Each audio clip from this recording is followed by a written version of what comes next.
Tracy, you'll lead off on this one. Next question is, the Monroe Bypass will impact most of the county. Please tell us your thoughts on the bypass. You know, it's funny, the last time I ran, this was a question too. Probably will be again, too. Here we are 6 years later.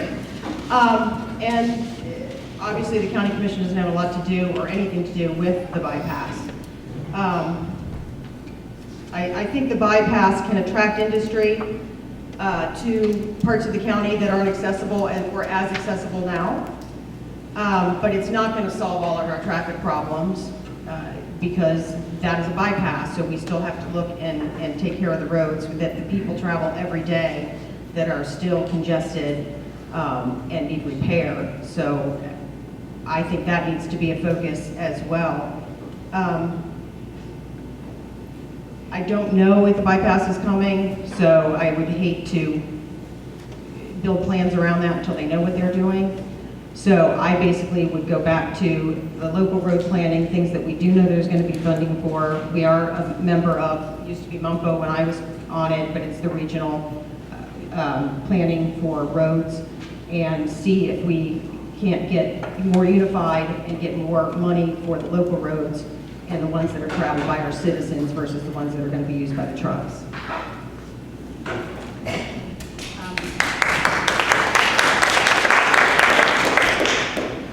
I absolutely support the bypass, and I know that there are some state issues that are continuing to hold that up. I support it not only for transportation around the county, but I support it again for the economic development that can come in and around the areas where the bypass will be. I think it would be wonderful to have people coming inward to Monroe and beyond, especially from the western part of the county, instead of always moving towards neighboring Mecklenburg County where they work, play, and spend their money. Any option that would bring people closer into Monroe and deeper into Union County, and I think that would definitely be a benefit of the bypass.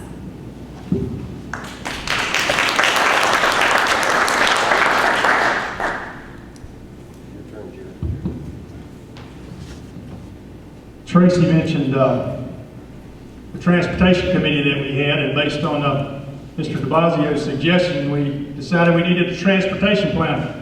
So I spoke with the county manager and worked on that, and we got a transportation planner hired, Mr. Joe Lesh. And as we speak, believe it or not, this evening at the same time, there's a meeting currently being conducted on the master transportation plan for Union County. So we're moving forward on that. With regard to the bypass, certainly we need the bypass.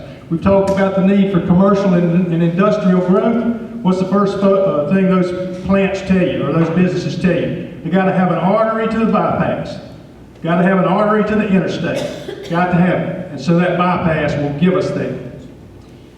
With regard to when's it coming or what's going to happen, I certainly don't know either. I know that we funded half of a grant, $120,000 for a revitalization plan for the current 74, and so we're moving forward on that.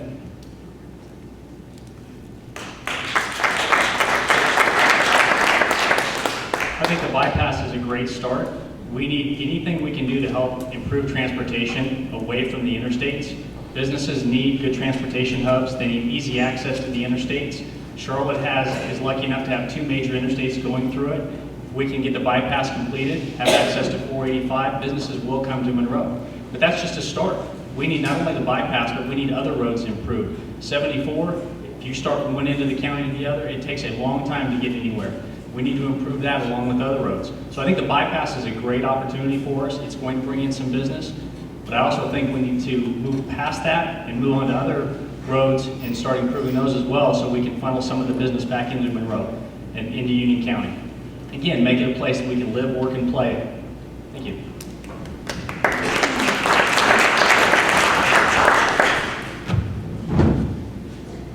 Union County has grown, and you all know that because we just talked about that. In 1973, there was a drawing made, placed in the archives in the drawing room of Union County.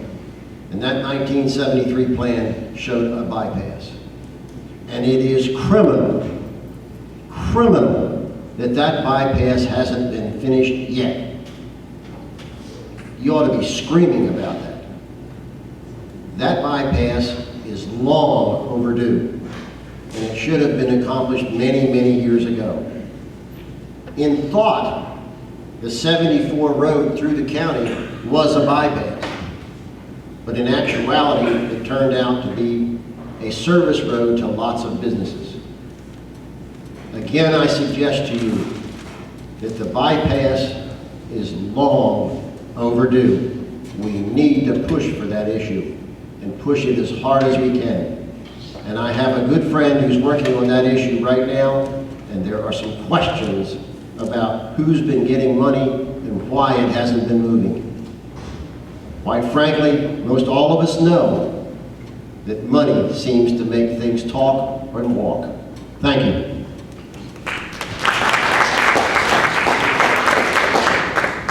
I guess bypass will get here one day, or a toll road, or something.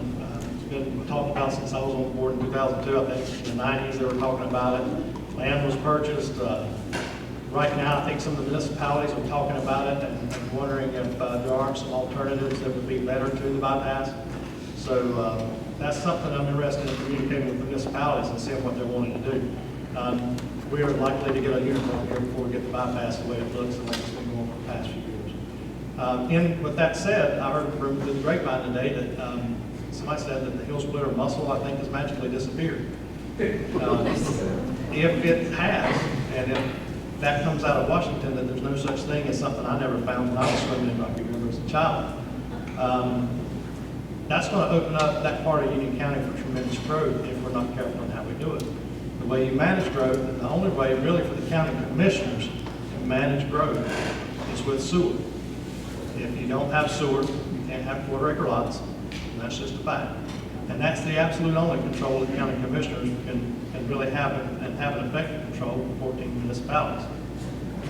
If you have 14 municipalities you can talk to and deal with and work with, and their plans go along, and it's like herding cats trying to get people to agree on anything.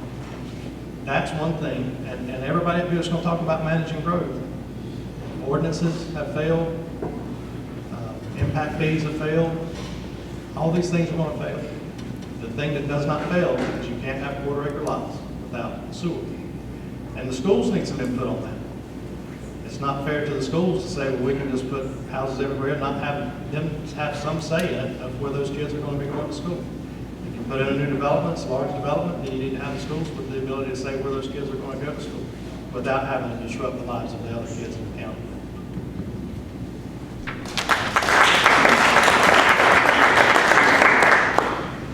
I'm for anything that's going to get me to the beach faster, so toll or no toll. I think the Monroe Bypass could be a very good thing. Obviously, it would be an economic driver. Businesses want to be close to roads that they can get on and get off with big rigs, and that create a more direct route to where they need to go. So, like people have said, personally, I'm okay with it. But it's the stakeholders that are directly impacted that first need to be on board. You have landowners, you have municipalities that it runs through. So a group did come and talk to us when I was on the Wesley Chapel Council, and we were of the opinion that unless the municipalities that were directly affected by it were on board, we couldn't make a decision at that point. So we need to work with the municipalities, and we need to make sure that they're involved. And if they have questions, we need to address it. The other piece of this is communicating to the general public. They might not like it because they hear the word tolls. So if they want to go 5 minutes down the road, are they going to have to pay every time if perhaps their doctor is down the street? What is the impact to the everyday citizen that lives here? We need to communicate how this is going to affect intersections along and near that bypass.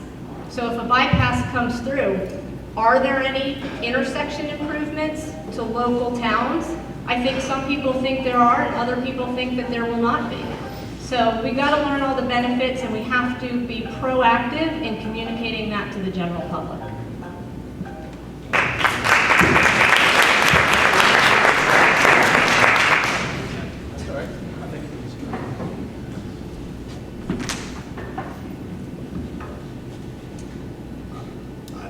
I need to stand here and tell you that there are benefits to having a bypass.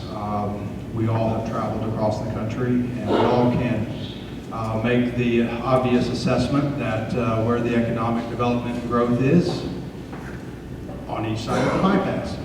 It's easy access, in and off. I have a dear friend who is a small business owner in this county, and the thing that drives business, which contributes to the tax income in a net gain, is access. Getting people to work. How close is it to their home, their community? We can't continue this growth and mismanage it to the point that we have bottlenecked ourselves. I met with Mr. Lesh and asked him the very same question. What does the Union County Commissioners have as far as influence or participation over the roads in this county? Guess what he told me? None. That's right. We don't have any. But what he said we can do is we can meet with each one of the municipalities, our communities, our leaders, people that out in the public, and educate them on how this is going to improve their standard of living, how this is going to bring real economic development and growth to this county to offset what we've all said that has put us behind the 8 ball. And the key is managing it correctly and working with them one by one, doing as I did, which you can count on me to continue to do, is go sit down across the table, across the desk, over a cup of coffee, whatever's necessary, to the people who are the experts in the field, and work together with them to make it an asset